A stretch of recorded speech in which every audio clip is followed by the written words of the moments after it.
இது வந்து என்னோட ஈவினிங் ரொட்டீன் ஒர்க்கு தான். என்னன்னு பார்த்தீங்கன்னாக்கா, ஈவினிங் எப்பயும் போல் காஃபி இல்லை டீ ஏதாவது ஒன்று குடிக்கணும் போலவே இருக்கும். அதனால் பால் எடுத்து காய்ச்சிட்டு இருந்தேன்.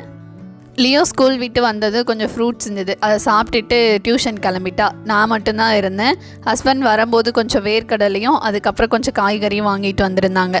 சரி, இதை வந்து அவிச்சிடலாம் அப்படின்னு சொல்லிட்டு தான் அவிச்சிட்டு இருந்தேன். இதை வந்து நிலக்கடலைன்னு சொல்லுவாங்க, வேர்க்கடலைன்னு சொல்லுவாங்க. எங்கள் ஊர் பக்கம் வேர்க்கடலைன்னு தான் சொல்லுவோம்.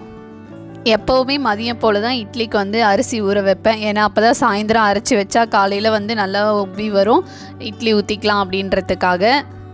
நான் வந்து ஒரு வாரத்துக்கு ஒரு தடவைலாம் அரைக்க மாட்டேன். அளவு கம்மியாக போட்டு 2 நாளைக்கு ஒரு தடவை இல்லைனா 3 நாளைக்கு ஒரு தடவை அந்த மாதிரி அரைச்சி வச்சுப்பேன்.